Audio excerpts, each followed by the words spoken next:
రాష్ట్రంలో ఎన్నికల అనంతరం దాడులకు టీడీపీనే కారణమన్నారు హోంమంత్రి తానేటి వనిత.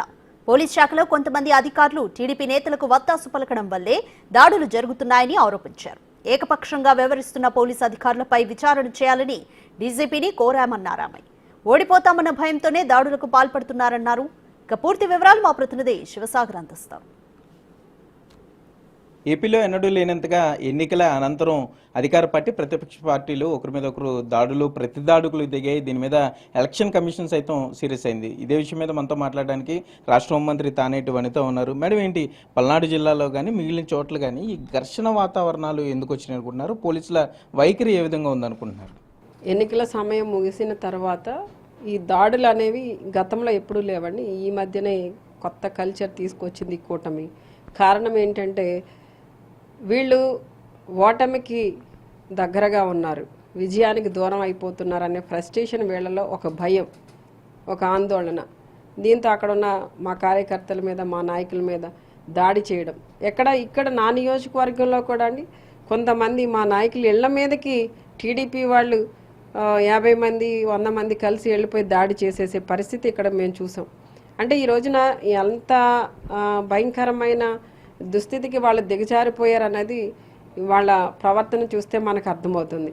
అంటే వీళ్ళు గెలిస్తే ఏదో పౌరుషంగా మేము నిలబడ్డాం అంటే ఈ రోజున వీళ్ళ బిహేవియర్తో డిపార్ట్మెంట్ని కానివ్వండి, ప్రజలను కానివ్వండి ఒక సందేహంలో పాడేసేలా పరిస్థితిలో వీళ్ళు బిహేవ్ చేస్తున్నారు. ఎందుకనంటే ఈ మధ్యన ఏదో డిపార్ట్మెంట్కి వాళ్ళు కొంతమంది ఎట్లాగా అంటే కొంచెం బ్యాలెన్స్ తప్పి బిహేవ్ చేస్తున్నారు. కారణం ఏంటంటే వీళ్ళు ఇచ్చిన ఒక ఫేక్ సర్వే ఏదో ఒకటి ఐబీ నుండి మాకు వచ్చింది.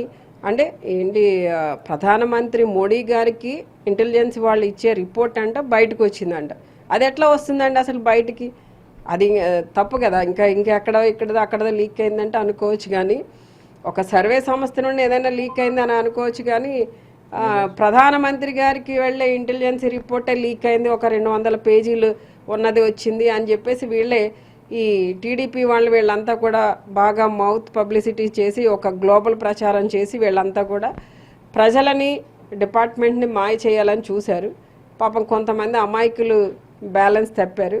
దానివల్ల కొంత ఈ అల్లర్లకు కూడా కారణం అయ్యిందండి. దానివల్ల ఈ రోజున ప్రభుత్వం చర్యలు తీసుకోవాలని చెప్పేసి ఈసీ ఆదేశాలు ఇవ్వడం జరిగింది. అట్లానే ఈ రోజున సిట్ ఏర్పాటు చేయడం జరిగిందండి. ఎంక్వైరీ నడుస్తుంది. ఆల్రెడీ 3 ఎస్పీలను మార్చడం కూడా జరిగింది. అంటే వీళ్ళు వచ్చిన తర్వాత డిపార్ట్మెంటల్ ఎంక్వైరీ కూడా వేస్తారని కింద స్థాయి అధికారులు ఎవరైతే బ్యాలెన్స్ లేకుండా కంట్రోల్ తప్పున్నారో వాళ్ళందరి మీద చర్యలు తీసుకోవడం, వాళ్ళని పక్కన పెట్టి మళ్ళీ రాష్ట్రం అంతా కూడా శాంతియుతంగా సజావుగా నడిచే విధంగా చర్యలు తీసుకోవడం జరుగుతుంది. పోలీసుల సహకారంతోనే వైసీపీ నేతలు రెచ్చిపోయారని టీడీపీ నేతలు విమర్శలు చేస్తున్నారు. వాటిని విధంగా చూడాలి. ఈ టీడీపీ వాళ్ళ దగ్గర ఉన్నది ఏంటంటే అండి, వాళ్ళు చేసే తప్పిదాలన్నీ వాళ్ళు చేసేస్తారు. చేసిన తర్వాత వాళ్ళు ఏంటంటే మళ్ళీ ఆ తప్పిదాన్ని వైసీపీ వాళ్ళ మీద వేసి వాళ్ళే ఇట్లా చేశారు అంటారు. ఇది నేను కూడా ఇక్కడ నా నియోజకవర్గంలో ఫేస్ చేశానండి. మీ అందరు కూడా చూసున్నారు. మొన్న ఎవరి మీద దాడి చేశారు, స్వయంగా నా మీదనే. నేను మా నాయకుడి ఇంట్లో నేను ఉంటే నా దగ్గరికే ఇక్కడ పోటీ చేస్తున్న టీడీపీ క్యాండిడేట్, అక్కడ సీనియర్ లీడర్గా ఉన్న ఒక ఆయన, ఇద్దరు కలిసి వచ్చి దాడి చేయడం జరిగింది. దాన్ని బట్టి మొత్తం రాష్ట్రంలో ఎలాంటి పరిస్థితి ఉన్నదన్నది అర్థమవుతుందండి. అంటే మీరు చూశారు, పోలింగ్ శాతం కూడా పెరిగింది, మహిళలు కూడా ఎక్కువ ఉపయోగించుకున్నారు. అంటే ఈ పోలింగ్ పర్సంటేజ్ చూస్తే ఏంటి, వైసీపీకి ఎన్ని స్థానాలు వస్తాయని ఎక్స్పెక్ట్ చేస్తున్నారు? డెఫినెట్గా మళ్ళీ జగన్ అన్న ఈ రాష్ట్రానికి ముఖ్యమంత్రి అవుతారండి. ఎంత తక్కువ అనుకున్నా 115 నుండి 130 వరకు కూడా సీట్లు వచ్చే అవకాశం ఉంది. ఖచ్చితంగా మళ్ళీ మా గవర్నమెంటే వస్తుందండి. గోపాలపురంలో హోంమంత్రి తానేటి వనిత ఎంత మెజారిటీ ఎక్స్పెక్ట్ చేస్తున్నారు? మెజారిటీ అయితే ఏం ఎక్స్పెక్ట్ చేయట్లేదు కానండి, ప్రజలు ఎంత ఇస్తే అంత. టీడీపీ నేతలు సోషల్ మీడియాలో బాగా ట్రోల్ చేస్తున్నారు. అసలు వైసీపీకి ఉమ్మడి పశ్చిమ గోదావరి జిల్లాలో ఒక్క సీటు కూడా రాదు, మొత్తం అంతా కూడా క్లీన్ స్వీప్ చేస్తున్నామని. వాటిని ఏ విధంగా చూస్తారు? అంటే జనరల్గా అండి ఇప్పుడు వాళ్ళు ఏంటంటే ఒక మైండ్ గేమ్ ఆడుతున్నారు. ఎంతసేపు కూడా ఓటేసి ముందు కూడా ఓటేసి వాడిని కూడా ఏదో మాయ చేయాలి, మభ్య పెట్టాలి, వాడిని తప్పుదోవలో పెట్టాలి అన్నట్టు చాలా ట్రై చేశారు. అసలు బూత్లో లైన్స్లో నిలబడి నిలబడి ఓటర్ తను ఏదైతే ఫిక్స్ అయ్యి ఓటు వేయాలని వచ్చాడో ఆ మధ్యలో వెళ్ళి వీళ్ళ కార్యకర్తలు నిలబడి వాళ్ళ గుర్తుకు వేయమని చెప్పడం. అలానే అక్కడ లోపల ఎవరైతే కొంచెము విజన్ సరిగ్గా లేని వాళ్ళు, ఓల్డ్ ఏజ్ వాళ్ళు ఎవరైనా వెళ్తే వాళ్ళ దగ్గరికి వీళ్ళు వెళ్ళిపోయి వీళ్ళ మనుషులే నొక్కేసే ప్రయత్నాలు చేయడం. అలానే అసలు ఇక్కడ ఈ ఊర్లో లేని వాళ్ళు, విదేశాల్లో ఉన్నవాళ్ళు, వాళ్ళ ఓటుని కూడా ఇక్కడ ఉన్న వాళ్ళే దొంగ ఓట్లు వేయడం, ఇవన్నీ కూడా చాలా చేశారండి వీళ్ళు.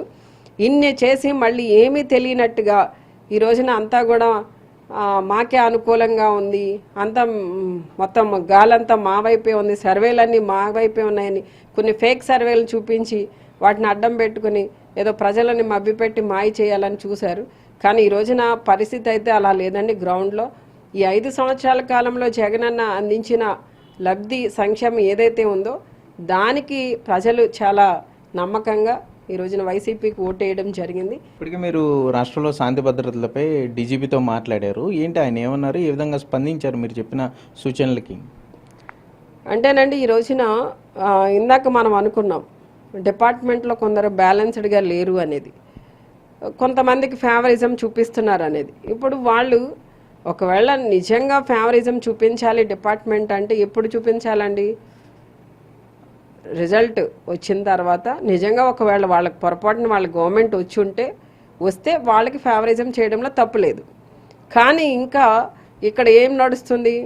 ఎన్నికల కోడ్ ఉంది, ఎవరికి ఫేవరిజం చేయవలసిన అవసరం లేదు. వాళ్ళ డ్యూటీస్ వాళ్ళు సక్రమంగా నిర్వర్తిస్తే చాలు.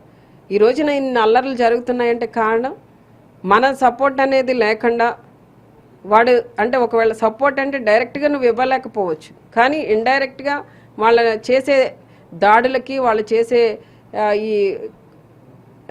ఈ భయంకరమైన చేష్టలకి మనం చూసి చూడనట్టు వదిలేసినా, అక్కడ లా అండ్ ఆర్డర్ని కంట్రోల్ చేయకపోయినా కూడా ఇలాంటి భయంకరమైన సిచ్యుయేషన్స్ జరుగుతూ ఉంటాయి.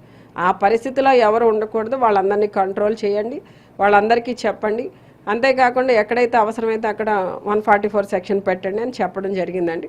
మొత్తం చూసుకుంటే పోలీసుల్లో కొంతమంది ఒక పార్టీకి అనుకూలంగా పనిచేశారు. ఈ విషయాలన్నింటినీ కూడా రాష్ట్ర డీజీపీ దృష్టికి తీసుకెళ్లడంతో పాటుగా రాష్ట్రంలో శాంతి భద్రతలను పరీక్షించాల్సిందిగా కోరినట్లుగా హోంమంత్రి తానేటి వనిత చెప్తున్నారు. మొత్తం 175 నియోజకవర్గాల్లో సీఎం జగన్ చేసిన అభివృద్ధి సంక్షేమ కార్యక్రమాలే మరలా జగన్కు పట్టం కడతాయని కూడా హోంమంత్రి తానేటి వనిత ధీమా వ్యక్తం చేసే పరిస్థితులు అయితే ఇక్కడ ఉన్నాయి. కెమెరామెన్ భాగ్యరాజ్తో సాగర్, బిగ్ టీవీ, దేవరపల్లి.